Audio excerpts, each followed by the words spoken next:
প্রিয় দর্শক, প্রীতি এবং শুভেচ্ছা নিন। এই মুহূর্তে আমি আপনাদের সামনে কথা বলতে এসেছি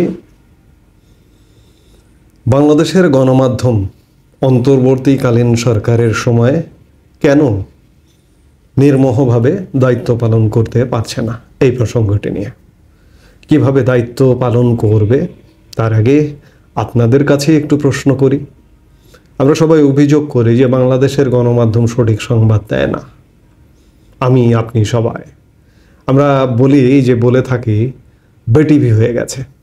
বিটিভি কেন হয়ে গেছে? বিটিভির উদাহরণ কেন দেয়? বিটিভি সবসময় সরকারের গুণগান গায়। যখন যে সরকার থাকে তখন সে সরকারের গুণ গায়। ঠিক তেমনিভাবে বাংলাদেশের গণমাধ্যমও ঠিক তেমনটা হয়ে গেছে। আমরা সবাই বলছি কেন পারছে না? হাউসগুলোর তো নিরপেক্ষ নির্মোহ সংবাদ পরিবেশন করবার একান্ত ইচ্ছে আছে, কিন্তু বাস্তবতা হচ্ছে পারছে না। ভয়, শঙ্কা। আপনারা ইতোমধ্যেই জানেন যে প্রথম আলো, ডেইলি স্টার হামলার হাত থেকে বেঁচে গেছে। প্রথম আলো ডেইলি স্টারের সামনে আন্দোলন পর্যন্ত হয়েছে এবং অতি সম্প্রতি গত 17 ডিসেম্বর সমন্বয়করা বাংলাদেশের একটি শীর্ষ ব্যবসায়ী গ্রুপে গিয়ে হুমকি ধমকি দিয়েছে এবং হুমকি ধমকি দিয়েছে সিটি গ্রুপ। আপনারা সবাই চেনেন, যার মালিক সময় টিভির মালিক যে গ্রুপ, সেই সিটি গ্রুপে। সমন্বয়কদের লাইসেন্স কে দিয়েছে যে কোনো জায়গায় গিয়ে হুমকি দেবেন, ধমকি দেবেন যে অমুককে অপসারণ করতে হবে, অমুককে নিয়োগ দিতে হবে? একটি ঘটনা পাত্রদ্বীপের আলোয় এসছে। এটি আন্তর্জাতিক বার্তা সংস্থা এএফপির খবরে এসছে। এরকম শত শত ঘটনা আছে যেগুলো পাত্রদ্বীপের আলোয় আসে না। হুমকি ধামকির শেষ নেই। তাহলে জীবনের রিস্ক নিয়ে, আমার প্রতিষ্ঠানের রিস্ক নিয়ে সংবাদপত্র কিংবা বাংলাদেশে কার্যরত টেলিভিশন এই যে অসঙ্গতি নিয়ে, সরকারের নানা অসঙ্গতি, সামাজিক নানা অসঙ্গতি, সমন্বয়কদের অসঙ্গতি কিভাবে প্রকাশ করবে? অসংকোচ প্রকাশের দুরন্ত সাহস আমাদের একটি পত্রিকার স্লোগান সমকালের। পারছে না তো। এই অসংকোচ প্রকাশ যে করবে, এই দুরন্ত সাহস যে দেখাবে, এটি করতে পারছে না। হামলার ভয়, হুমকির ভয়, জীবনের ভয়, এই সমন্বয়কদের।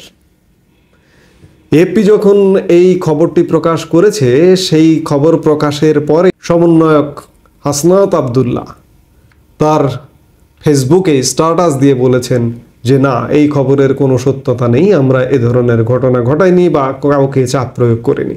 দেশের খবরে প্রকাশ, দেশের অন্যতম বেসরকারি টেলিভিশন সময় টিভির 5 সাংবাদিককে বরখাস্তের ঘটনায় আন্তর্জাতিক বার্তা সংস্থা এএফপির প্রতিবেদনের প্রতিবাদ জানিয়েছেন বৈষম্য বিরোধী ছাত্র আন্দোলনের কেন্দ্রীয় আহ্বায়ক হাসনাত আব্দুল্লাহ।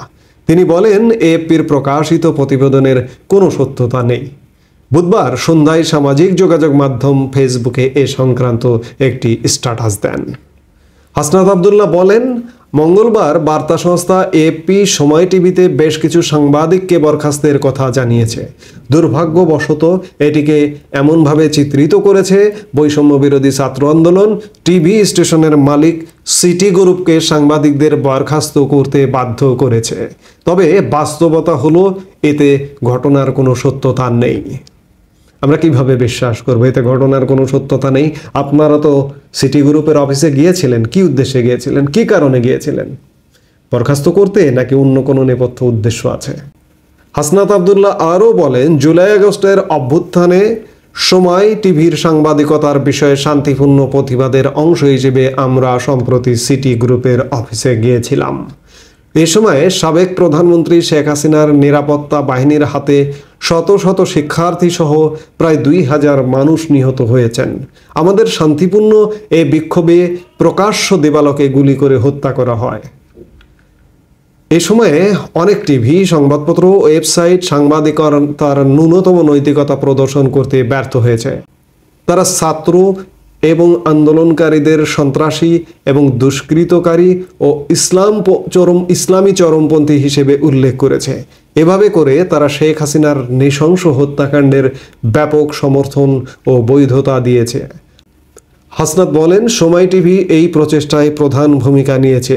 এমনটি গত 16 বছরে শেখ হাসিনার মানবতার বিরুদ্ধে প্রতিটি অপরাধের সমর্থন ও বৈধতা দিয়েছে। এর মধ্যে অন্যতম হলো বিচার বহির্ভূত হত্যা, জোরপূর্বক গুম এবং বিরোধী দলের বিরুদ্ধে ব্যাপক ক্র্যাকডাউন ইত্যাদি ইত্যাদি ইত্যাদি। এই যে অভিযোগগুলো হাসনাত করছে, এগুলো যদি একটা টিভি স্টেশন করে থাকে, এটি তাদের ব্যাপার। এবং যদি কোনো নেতিবাচক কর্ম করে, দেশের প্রচলিত আইন আছে, আইনের আশ্রয় নিন।